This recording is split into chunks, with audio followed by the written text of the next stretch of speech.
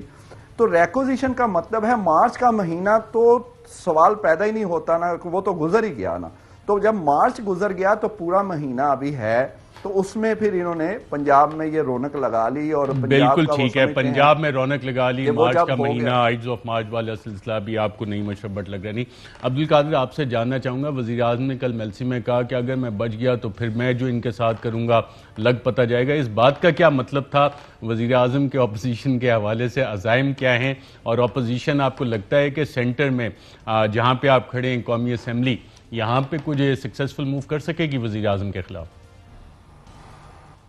دیکھیں فی الحال تو قومی اسمبلی کے ایوان کے اندر کے میں نے مناظر دیکھے ہیں، وہ کارپیٹ وغیرہ وہ انہوں نے اکھاڑ دیے ہیں، بینچز وغیرہ بھی وہ سارا نیا سیٹ کر رہے ہیں، تو ابھی ٹائم لگے گا. اپوزیشن یہ جو 48 گھنٹوں کی 72 گھنٹوں کی ڈیڈ لائن دیتی ہے، تو ابھی تک ایسا ہونا پاسبل نہیں ہے، بیکاز ابھی تو ریکوزیشن نہیں آئی، پھر آئے گی تو 14 دن کا ٹائم بھی ہوگا اسپیکر کے پاس، تو فوری طور پر یہ سب کچھ نہیں ہو رہا. جہاں تک رہی آپ نے پرائم منسٹر کے کل کے خطاب کی بات کی، تو ہم نے جو اپوزیشن کے لوگ ہیں وہ کہتے ہیں کہ پرائم منسٹر ہمیں پولیٹیکل وکٹمائزیشن کی دھمکیاں دے رہے ہیں، لیکن جو حکومتی لوگ ہیں وہ کہتے ہیں کہ پرائم منسٹر قانون کی بالادستی کے لیے کچھ مزید اقدامات کریں گے، اور ان کے خلاف جو کیسز ہیں ان کو منطقی انجام تک پہنچانے کے لیے اپنا جو حکومتی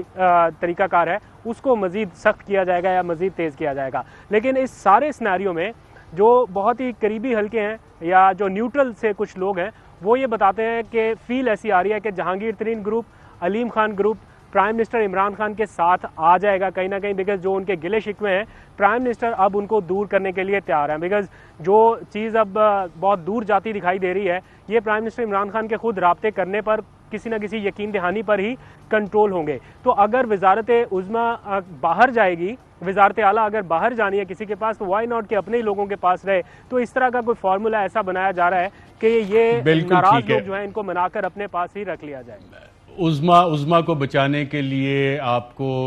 جو عالیہ جو ہے اس کی قربانی دینی پڑے گی، یہ کہہ رہے ہیں آپ؟ ایگزیکٹلی کچھ ایسا یا عبدالقادر نہیں مشرف بٹ آپ دونوں کا میں شرکت کا شکریہ. ناظرین آپ نے سنا عبدالقادر کہہ رہے ہیں وزارت عظمیٰ بچانی ہے تو وزارت اعلیٰ کی قربانی دینی پڑے گی. ہمارے دونوں رپورٹرز بہت شکریہ آپ کا پروگرام میں یہ اطلاعات شیئر کرنے کے لیے. یہاں پہ ناظرین ایک وقفہ لیں گے، اور وقفے کے بعد امریکہ جب سے وزیر اعظم کے مشیر اور ایس اے پی ایمز کہتے ہیں کہ جب سے ایبسولوٹلی ناٹ کا رجیم چینج کی کارروائی شروع ہو گئی تھی، کیا اس میں کوئی حقیقت ہے؟ کیا رجیم چینج کا ماڈل امریکہ استعمال کرتا رہا ہے؟ پاکستان میں اس کا بیک گراؤنڈ کیا ہے؟ کیا اس کی سیاسی تاریخ ایگزسٹ کرتی ہے پاکستان میں کہ پاکستان کی اشرافیہ، پاکستان کی اسٹیبلشمنٹ امریکہ کے کہنے پہ پاکستان میں حکومتوں کی تبدیلی کرتی رہی؟ اور جو خود یو ایس انٹیلیجنس سینٹ کی رپورٹ ہے چلی کے حوالے سے، رجیم چینج ہوتی کیسے ہے؟ جب آپ یہ رپورٹ دیکھیں گے، اور اس میں بلکہ وقفہ لیتے ہیں، وقفے کے بعد اس کی تفصیلات شیئر کرتے ہیں. ویلکم بیک ناظرین. پاکستان اور دیگر ترقی پذیر ممالک میں سی آئی اے کا اکثر ایک ٹول رہا ہے رجیم چینج کا، اور اس کو استعمال بھی کیا جاتا ہے. اور پاکستان جیسے ملک میں جہاں پہ ہم نے ماضی میں دیکھا ہے کہ سینٹ انتخابات، قومی اسمبلی کے انتخابات، اس میں باقاعدہ ویڈیو سامنے آئی جس میں نوٹ ادھر سے ادھر جا رہے تھے، اور کتنے 5 ملین 10 ملین ڈالر اگر آپ خرچ کریں تو آپ پاکستان میں بڑے آرام سے 10-20 بندے ادھر سے ادھر کر کے رجیم چینج کر سکتے ہیں. اور رجیم چینج کی ناظرین یہ بات اب وزیر اعظم کے کلوز سرکلز میں بھی ہو رہی ہے. لیفٹیننٹ ہارون اسلم نے بھی اس حوالے سے ٹویٹ کیا. تو کیا واقعی امریکہ رجیم چینج کرتا ہے، حکومتیں تبدیل کرتا ہے ٹارگٹ کنٹریز میں، اور اس میں استعمال کیا ہوتا ہے؟ بلکہ پہلے آپ کو بتاتے ہیں کہ عراق، لیبیا، سیریا، دیگر ممالک، چند مثالیں آپ کو بتاتے ہیں کہ رجیم چینج کا لفظ باقاعدہ امریکی صدور اور ان کے سیکیورٹی کے آفیشلز استعمال کرتے رہے ہیں. آئیے دیکھتے ہیں. Regime change in Iraq is the only certain means of removing a great danger to our nation. Today we can definitively say that the Gaddafi regime has come to an end. The only solution is to change the regime itself. We will not allow a regime that chants death to America to gain access to the most deadly weapons on earth. جی ناظرین، آپ نے خود regime change کا لفظ سنا، باقاعدہ ایک state policy ہے امریکہ کی، اور پچھلے کچھ عرصے میں جب امریکی سفارت خانے کے اسلام آباد اور لاہور میں ان کے consul general in charge de affairs کی پاکستانی سیاستدانوں سے ملاقاتیں شروع ہوئیں تو بہت سے اس حوالے سے سوالات اٹھ گئے کہ جناب یہ ملاقاتیں ہو رہی ہیں، کچھ لوگ کہتے ہیں جی یہ بڑا روٹین کا کام ہے، لیکن جب بھی یو ایس آفیشلز ملاقاتیں کرتے ہیں تو اس میں بہت سارے معاملات طے بھی پا رہے ہوتے ہیں، اور امریکی صدر جو بائیڈن نے ابھی تک وزیر اعظم عمران خان سے بات نہیں کی، لیکن امریکی صدر جو بائیڈن سابق وزیر اعظم نواز شریف صاحب کے ساتھ بھی آپ تصویر دیکھ رہے ہیں، اور سابق صدر آصف زرداری صاحب ان کے ساتھ کافی اچھے تعلقات انجوائے کرتے رہے، لیکن وزیر اعظم عمران خان کو سے ان کی بات نہیں، اور پھر جب ایبسولوٹلی ناٹ وزیر اعظم نے کہا تو یہ بات اس وقت آنا شروع ہو گئی، کچھ تجزیہ کاروں نے کہا کہ اب کچھ نہ کچھ کام اس حوالے سے شروع ہوگا، اور اس کے بعد جو نو کانفیڈنس موشن کا سارا آپ ایک سیاسی شو بنایا گیا ہے اس کو آپ دیکھ رہے ہیں، جس کی ابھی تک تاریخ نہیں آئی، تو اس میں آپ دیکھ رہے ہیں باقاعدہ انفارمیشن وار بھی آ رہی ہے، اکنامک ٹولز آف وار بھی استعمال ہو رہے ہیں، فیٹر جس طرح رشیا پہ سینکشنز لگا دی گئیں، پاکستان کی آرم ٹوئسٹنگ اس حوالے سے، اور یہ پروجیکٹ کوئی نیا نہیں ہے، اس میں باقاعدہ ہم آپ کو بتاتے ہیں کہ چلی میں حکومت چینج کی گئی، اب وہاں پہ آپ یہ رپورٹ ناظرین جب دیکھ رہے ہوں گے چلی کی جگہ آپ پاکستان کا لفظ استعمال کر لیں، اور وہاں کے ہیڈ آف گورنمنٹ کے لیے عمران خان کا نام ڈالیں، اور باقی تمام کریکٹرز آپ کو پاکستان میں جو پچھلے چند ماہ میں جو کچھ ہوتا رہے آپ کو اسی طرح سے نظر آئے گا کہ چلی میں کیا کر رہی تھی سی آئی اے، امریکن ایڈمنسٹریشن کیا کر رہی تھی، اور جو آج کل آپ دیکھ رہے ہوتے ہیں کہ جناب یہ ملاقاتیں ہو رہی ہیں، فلانی ہو رہی ہیں، اور پیچھے کہانی کیا چل رہی ہوتی ہے، رجیم چینج کا پروجیکٹ چلی میں کس طرح سے ہوا، آئیے دیکھتے ہیں۔ بڑے پیمانے پر عوام پر اثر انداز ہونے کے لیے سی آئی اے نے سیاسی جماعتوں، تنظیموں اور پروپیگنڈا پھیلانے والوں کے ساتھ رابطے قائم کیے۔ اس مہم کے پہلے ہفتے میں سی آئی اے نے ایک پروپیگنڈا گروپ کو چلی کے علاقے سینٹیاگو میں یومیہ 20 ریڈیو سپاٹس بنانے کے ساتھ ساتھ صوبائی اسٹیشنز بنانے کے لیے فنڈ کیا۔ سینٹیاگو کے 3 اسٹیشن کے ساتھ ساتھ 24 صوبائی اسٹیشنز پر ہر روز 5 بار 12 منٹ کی نیوز براڈ کاسٹ چلائی گئی۔ جون کے آخر تک یہ پروپیگنڈا گروپ قومی سطح پر 24 ڈیلی نیوز کاسٹ شروع کر چکا تھا، جبکہ 26 ہفتہ وار کمنٹری پروگرام شروع ہو چکے تھے۔ اس کے ساتھ ساتھ 3000 پوسٹرز یومیہ تقسیم کیے گئے۔ یہ پروپیگنڈا مہم ایک چونکا دینے والی مہم تھی۔ اس سارے دورانیے میں میڈیا نے خاص توجہ حاصل کی۔ سی آئی اے نے چلین پریس میں اپنے ہم خیال لوگ تیار کیے اور ان کو سپورٹ فراہم کی۔ سی آئی اے کا یہ مشن 2 حصوں پر مشتمل تھا۔ ایک مشن یہ تھا کہ بائیں بازو کی جماعتوں کے اتحاد کی کوششوں کو ناکام بنایا جائے۔ دوسرا مشن یہ تھا کہ چلی کی ان سیاسی لیڈرز اور جماعتوں کو مضبوط کیا جائے جو نان مارکسسٹ تھیں۔ ان عزائم کو کامیاب بنانے کے لیے سی آئی اے نے 6 منصوبوں پر کام کیا۔ ان عزائم میں کامیابی کے لیے چلی کے اندر تمام میڈیا کو استعمال کیا گیا، اور اس کے ساتھ ساتھ عالمی پریس میں بھی یہ چیزیں پھیلائی گئی۔ 15 اکتوبر سے 20 اکتوبر کے دوران سی آئی اے نے پولیس اور آرمی کا اعلیٰ عہدوں پر موجود افسران کے ساتھ 21 بار رابطہ کیا۔ مارشل لاء لگانے والوں کو یہ گارنٹی دی گئی کہ امریکی حکومت کی جانب سے انہیں مارشل لاء لگانے سے پہلے اور اس کے بعد ہر طرح کی سپورٹ فراہم کی جائے گی۔ سی آئی اے یہ جانتی تھی کہ مارشل لاء کے پلان میں چلی کے آرمی چیف کی برطرفی اور اس شخص کی برطرفی شامل تھی جس نے اس پلان کی مخالفت کی۔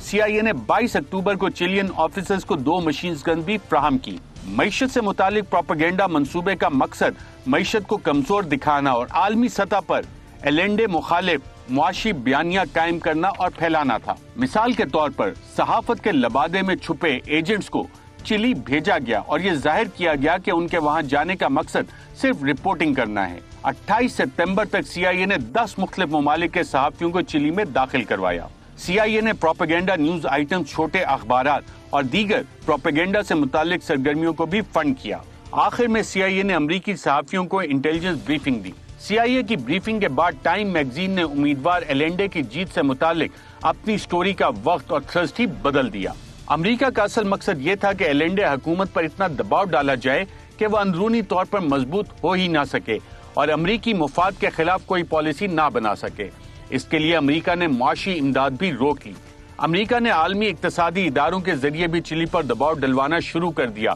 تاکہ اس کی معاشی حالت خراب ہو۔ اس کے بعد اپنے اصل خفیہ منصوبے پر کام کرتے ہوئے 40 کمیٹی نے منظور کیے گئے فنڈ میں سے آدھے چلی کی اپوزیشن جماعتوں کو فراہم کیے